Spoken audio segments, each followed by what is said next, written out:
একটা শুনুন না কি রে এদিকে এদিকে দূরেই তো কে বন্ধু আমার কাছে হলো জীবন মানে একটা দৌড়। আরে ঠিকই কইছ, তোর কাছে জীবন মানে দৌড় আর আমার কাছে জীবন মানে হইলো ঠাডা খেয়ে বইয়ে থা। তা দৌড়াইতেছ কে? আরে কইস না, ধরা খাইছি গাঞ্জালে। হ্যাঁ কি কইলি? গাঞ্জালে ধরা খাইছ?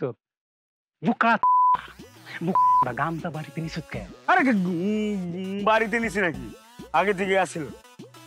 গাঞ্জা আগে থেকে আসছিল? গাঞ্জা ঘরের মধ্যে যে আসছিল এটা মনে নাই? এটা কি করলি দোস্ত? তুই জানোস আমি গাঞ্জা খাই, সব ভুলে গেছি। গাঞ্জালে তুই ধরা খাবি না আমি ধরা খামু? তোর কি কইছিলাম? এই কইছিলাম কি গাঞ্জাটা যেহেতু খাস বউর সামনে যাইয়া গাঞ্জার যত বদনাম আছে 24 ঘন্টা বদনাম করতে থাকবি। গাঞ্জা খাইলে ব্রেন শুকিয়ে যায়, গাঞ্জা খাইলে ধীরে ধীরে স্বাস্থ্য একদম শেষ হয়ে যায়, গাঞ্জা খাইলে অর্থ নষ্ট, জীবন নষ্ট। কি কইছিলাম? এই কথা যখন তুই কবি গাঞ্জার যত বদনাম করবি তোর বউর মনোযোগ অন্যদিকে থাকবে। কইছিলাম কি বলি বল, এইটা গাঞ্জা খাই এটা আমি বদনাম করু? এইটাই তোর নিয়ম। বুদ্ধিটা কি? তরিকাটা হইলো যে মদ খায়, মদের বিরুদ্ধে কথা কইতে হইব। সবাই মনে করবে এই হালায় মদ খায় না, মদ খাইলেই হয় সেই হয়েছে স্বাস্থ্য নষ্ট হয়। এরপর যে হালারা পুংটা লুচ্চা চরিত্রহীন লম্পট তারা কি করব? মনে কর পেপার কাটিং। পেপার কাটিং এর মধ্যে লেখা থাকে না যে পরকীয়ার দায়ে জীবন দিল আব্দুল কুদ্দুস, আইনা বউরে দেখাবো, বউ দেখো দেখো এই যে দেখো পরকীয়া কত খারাপ, পরকীয়া জীবন নষ্ট, একদম জীবনটাই শেষ হয়ে গেছে। বউ কি মনে করবো আমার স্বামী মনে হয় সাধু, হ্যাঁ ও পরকীয়া করে না। তাইলে বিষয়টা কি দাঁড়াইলো?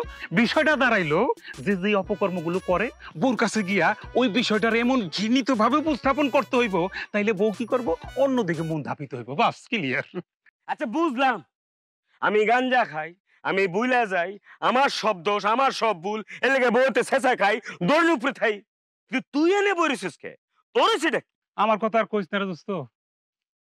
তুই তো জানোস আমার মাটা বাইসে নাই, ঘরে একটা মায়া মানুষ নাই। আব্বার এত করে বুঝে কইলাম আব্বা ঘরে একটা মায়া মানুষ নাই, একটা মায়া মানুষ তো লাগে, মানে ঘুরে ফিরে না কই সরাসরি কইছি যে আব্বা আপনার বৌমা তো লাগে। আব্বা কি করছে? হঠাৎ করে দেই ঘরে বউ নিয়েছে।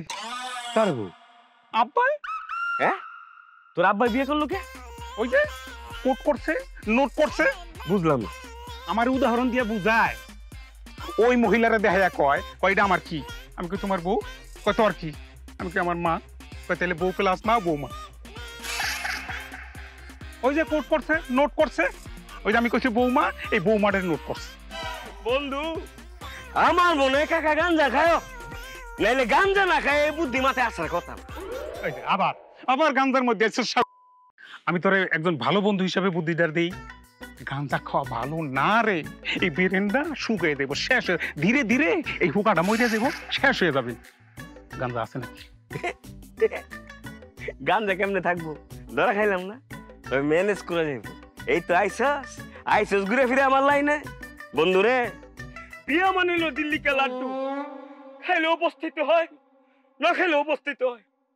আমি বিয়ে করে তোর উপরে, আর তুই সব বিয়ে না করে বসার উপরে। এর লেগে আমার মনে সবসময় একটা গানি বাজে, বউ মরিলে সিন্নি দিমুরে বাইকটা এক মন জিলাপি। গানটা শুনছস? না বন্ধু, এই গানটা তো শুনি না রে। এই গান শুনবি কে? এই গান যে লেখছে বন্ধু, এই গান যা না খেয়ে লেখছে না, হেও একটা মাল। আচ্ছা বাবা তোর কথাই ঠিক, মনে কর ওই বেটায় গাঞ্জা খাই এই লেখছে, গানটা শুনা। আরে আমি কিস্তি দিলাম 8টা 10টা, কি বন্ধু?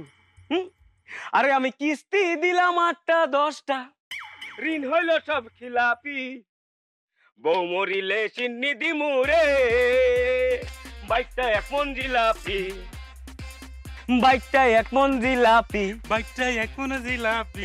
বন্ধু এই বন্ধু হন, আমি তোরে আমি একটা কথা কই, এই গানের কথাগুলো আমার লাগে যায় না। কে? আমি আমার মতো কইরা গাই, তুই হন। শোনা। আমি কিস্তি তুলমু 8টা 10টা, আমি কিস্তি তুলমু 8টা 10টা, ঋণ হইব সবে খিলাপি, বউ আসিলে সিন্নি দিমুরে কিন্না পাঁচমন জিলাপি গা বাইটটা। শিলে চিন্নি দিমু রে এ বাইটটা পাঁচমন জিলাপি বাইটা পাঁচপন জিলাপি বউ আসিলে সিন্নি দিমুরে বাইটা পাঁচপন জিলাপি বাইটা পাঁচপন জিলাপি